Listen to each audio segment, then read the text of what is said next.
Surviving infidelity. Cheating and the trauma afterwards. Worse than war trauma. I'll start by saying that my wife had an affair with her boss at work 3 years ago.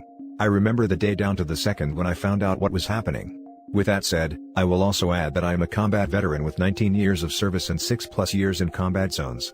The trauma from war pales in comparison to dealing with my wife's affair. I was prepared, somewhat, for war. I went through it with friends. I knew that no matter how bad things got, I'd either be dead or I'd have people there to go through the suck with me. Even once I got back talking about my experiences to friends or therapists is no issue. Dealing with my wife's affair has been about as opposite of that as things can get. It has been completely isolating. I can't talk about it with family or friends. For one, they'd wonder why I'm still with her and how someone who is so outwardly strong and successful as I am, would stick around after her affair. Next is the fact that it's completely emasculating. The entire experience made me feel lower than whale dung at the bottom of the ocean. Next is that I'm just sad all the time now. The person who was my rock for so long, the person that I trusted with my deepest darkest secrets, the person that was the stability that I needed to be successful, and honestly to stay alive in combat deceived me. Not just deceived me, but betrayed my trust in the worst possible way imaginable. In the past when I was at my lowest points in life, my confidant was my wife. Now, she is the person that has caused me to be at my lowest point and she is the person I want to talk to. But I can't. Because she is the one that caused this to begin with. I know I'm just ranting now, but I'd spend the rest of my life in combat to not have to deal with the torture of my wife cheating. I can unequivocally say that this is the worst thing that has ever happened to me in my life. I know I should just get over it and move on, but I don't know how. I'm not a crier, but I lay awake at nights with tears rolling down my face, and there's no one I can tell. No one I can talk to. It's honestly a miserable existence. I'm sorry. We have been there. This is a place you can talk. I hated the fact I couldn't go to my wife with the pain as well. It's such a mind screw. The support person being the cause. Ugh. Finding this sub has been life-changing for me. I also felt like I had no one to talk to. At least here people understand. We absolutely believe how bad this hurt, and all the life-changing complexity that comes with that pain. I'm not really a crier either. When I found out, I cried and made horrible sounds I've never heard from myself or anyone before. After all this time, I don't really cry anymore about anything and probably never will. Hang in there, brother, and thank you for your service. Had no one to talk to. At least here people understand. We absolutely believe how bad this hurts. Yeah. It has numbed me in a way I didn't know was possible. Maybe this is a transition that everyone goes through in life. I don't know. I just know I was a lot happier and able to actually have feelings before. Jesus, she made the prison and you locked yourself in. You've got to let yourself out of the cage you're voluntarily holding yourself in. Tell your close friends and family and talk to them about it. Will your wife be embarrassed? Yeah, but too damn bad. Those were the choices she made and she can damn well live with the consequences. Why should you hold the majority of the burden? If you're staying for the kids, I'll tell you the best thing my parents ever did for me and my sister was break up. It was a much happier home with the two of them apart. If they grow up seeing two unhappy parents, they'll end up with the same relationship dynamic as adults, so you do better by them to go out and get into a healthy loving relationship so they can see what one is like. Same goes for your wife. If my parents had divorced, I'd probably have a much less messed up view of relationships, 100%. Staying together for the kids is BS of the most organic variety. 3 tours here. I was a fobbit so no street cred. Although I did get yelled at when I got in an MRAP during a combined VBIED/ground attack. Long story. You do need to talk with somebody. Unit chaplain, fellow members of your unit with whom you were deployed, somebody. I'd wager you're not the only one going through this, although they might be silent about it as well, or not want to know. You should also speak to a non-military lawyer regarding your rights vis-à-vis divorce and a post-nuptial agreement if you remain together. There is no harm in individual counseling. TRICARE might cover that, I don't know. Now, this is going to seem harsh, but you need to hear this. Apologies in advance. 1. Never discount the possibility that this was not her only affair. 1a, cheaters only admit to what they think you know. This is known as trickle truth. 2. Paternity test your kids, if you have any. I'm not trying to plant seeds, but you need to be sure. 3. Marriage counseling. Be forewarned, you may find out more than you wish. Good luck, fellow soldier. Keep us posted. Truth is truth, and I appreciate you for it. As far as this being her only affair, I don't know. Looking back, it's very likely that she cheated when I was deployed. With that said, there were no indications that she cheated like there were this time. I've thought about this as well. On one hand, I doubt she'll just come out and admit it if it did happen. Not without any evidence. Also, I don't know what good there is in me searching and finding out.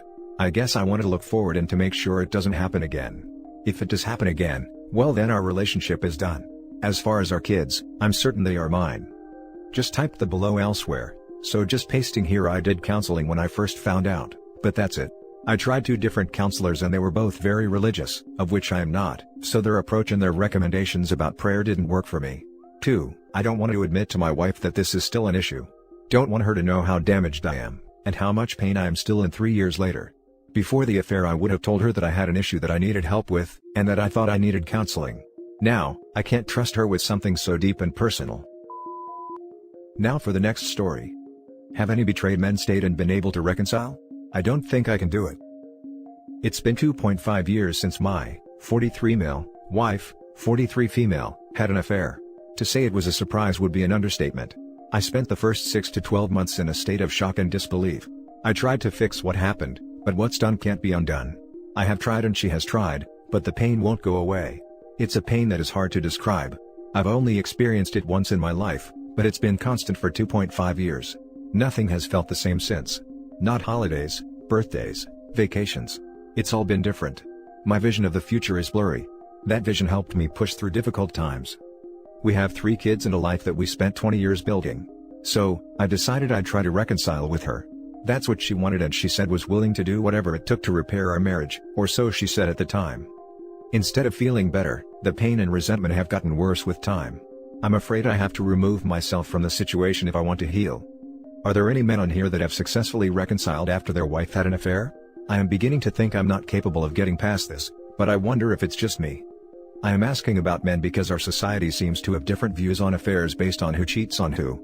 I was even wrong in how I viewed affairs prior to this experience. I know it's hard on both men and women, but one seems to be more accepted by society than the other. Now for the top advice. The thing is, even after a successful reconciliation, you will never again look at your wife and see the woman she was before she cheated on you. Her cheating changed her as a person.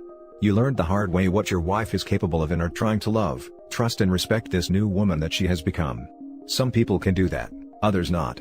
Your old marriage died when she cheated and until now you weren't able to feel good in your new marriage with this new woman. Your old wife will never return, she is gone just like your old marriage.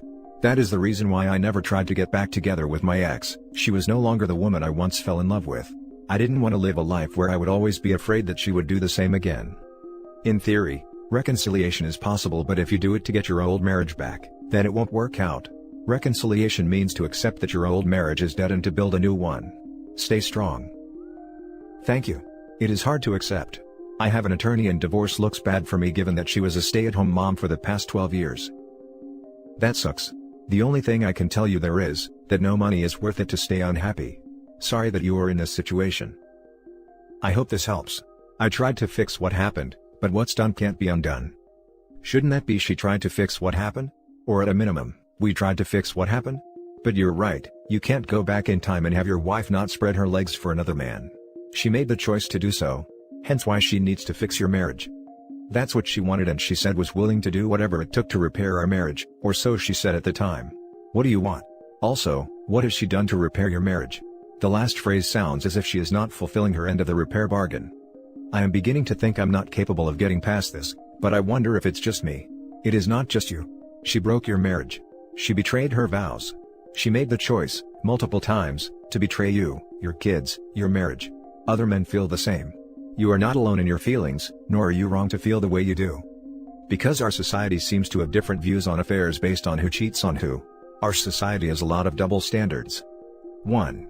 Meet with a lawyer, today. 2. Meet, if you are not already, with a therapist, today. 3. Do you have kids? Have you told them? 3a. Do your friends, her parents and your parents know? 4. What is the action plan for her to regain your trust, so that you can continue in the marriage, or at the very least, co-parent together in a civil manner? Keep us posted up.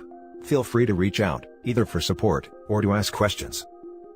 I feel the same. It's almost 3 years since D-Day, and I love her but I have so much resentment. I already talked about divorce, but she panicked when I bring that info about. I really believe we need divorce. For that 3 years I have some happiness, but I think about that every day. That it's no life to me. Statistically speaking, only around 15% of relationships reconcile and lead to healthy marriages. It's okay to admit it's not working out. Lots of stats say it takes 2 to 5 years to get to normal. You're only on the lower limit of that bound. It's okay to admit that you're unhappy and want a brighter future. It's okay to be honest and decide it's best to move on. At least you're doing it as honestly as possible, unlike your wife. Now for the last story. I've never told anyone this. I mean I have, but never in full. It seemed too embarrassing, too raw. Made me look like too much of an idiot. I met a girl. Let's call her Beth. We bonded over the mistreatment our previous love interests had given us. I'd been cheated on, she had been screwed over by guys during college, and she would constantly tell me men are trash. I reminded her I wasn't but understood how she felt, and that I would do all I can to help her change this perception. We were great for maybe 9 months. I was very loving, her, not so much, but that was okay. We still had a good balance, and one day when we were about to have intercourse, she just freaked out. It seemed a little odd, but I understood. She just said she didn't want to be touched. We had already planned to move in together the next month and things otherwise were generally great. I had paid for pretty much everything when moving in because she was terrible with money and had none, the security deposit, first month's rent, $500 worth of things we needed, but she needed a job in that town and we needed to live close by. She ended up hating this job and had to take a huge pay cut for another. Again, I said don't worry, your well-being is the most important, I'll cover what we need. So, this girl owes me near on $2,500. We have just moved in together, and we haven't had intimacy for 3 months. Tensions started to rise, but I kept my mouth shut because I just wanted her to be okay. I then find texts stating she might be bisexual. It was a bit of a shock, but I said that's obviously fine, but does that have anything to do with the no intercourse thing? She said no and I left it at that. Months go by and still no action. Still I'm paying for more and more, and I'm thinking nothing of it despite worrying maybe the orientation and no X thing is related. I'm shot down at any attempt to discuss it, so I leave it. For our anniversary, I book a vacation to New York. The couple weeks leading up to the trip she's acting a bit weird but still says nothing, until breaking up with me out of the blue on the second night there. Bummer. We talk it out in the morning, agree it was silly and we will get back together, but she wants a week by herself to give her space. She tells me she still wants to talk, but despite knowing I'm going out of my mind ignores me at regular intervals, the Monday night not texting me to say goodnight until the morning, and basically laughs at the idea that it might be upsetting. I tell her the whole time, if you ever change your mind you need to tell me as soon as possible. By the Wednesday she's acting very positive, saying she loves me, and at last I'm feeling a bit more normal. I ask if maybe I could come back to the apartment on the Thursday night instead of Friday and she agrees. Thursday morning, she tells me she has a load of work to do and is it okay if I just come Friday? I said yes sure, but when she finished work on Thursday, she didn't text me back until 11 p.m. Sorry, I fell asleep on the couch doing work and just woke up. Not sure how I'm going to sleep now. Before going to bed 10 minutes later, I get there on Friday, with some flowers and a bottle, waiting for 8 hours for her to get home. I'm super nervous but excited. We can finally sort things out. She walks in, laughs at the flowers, she was never really a fan, but hugs and kisses me, but is clearly a little off. I realize she has changed her mind, which she has. I ask if there's anything else she has to tell me. Yup, she had invited a guy from work round, on the Monday night. She then went to his, on the Thursday night. Both times having some form of sexual encounter. I hadn't slept with her for 6 months. She had lied to me all week in the worst state of my life, even after begging her to tell me if she ever changed her mind so I could begin to move on. I have never given so much of myself to someone to be given such little respect back. Especially someone who claims men are trash. I'm sorry Beth, you're trash. There's lots of bits I've missed but you get the idea. Now for the comments. Every time I've ever read that someone needs time and space to think, there's always another person involved. My mom said exactly the same from the start. Moms know best. Only one woman told me that, and yes, another dude. Long story short, I went to their country. For the nature of my work I travel a lot, and her job the same thing, and found the surprise. I drank myself out of that place. That sucks dude. Hope you're all good now. Wait, you paid for almost everything? She wanted a break, and she got to stay in the apartment? She is trash. Good luck, you will find someone who values you and treats you with respect. I know. It's embarrassing looking back, haha. She also only ever paid back half.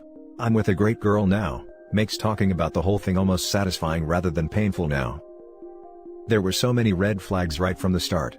Also, the previous bad relationships she's had in the past? At best, she only told you the part of the story that doesn't make her look bad. It's more likely that she told you her BFs did things to her that she actually did to them. The new guy is going to get the same treatment, and she's telling him how awful you were, because that's the kind of crappy human being she is. Yup. Thanks friend, it's great to hear that, so true. Edit, man that felt good, thanks for all your words everyone. It's super appreciated and I'm so sorry some of you have had to go through a similar thing. This happened over a year ago and I'm now with the loveliest girl I've ever met and thankful to have this switch behind me. You're all freaking great and don't let anyone tell or make you feel otherwise. And that's it for this video guys. If you have thoughts to share, leave a comment below. Don't forget to hit like and subscribe if you like this content. I'll catch you in the next one. Good day everyone.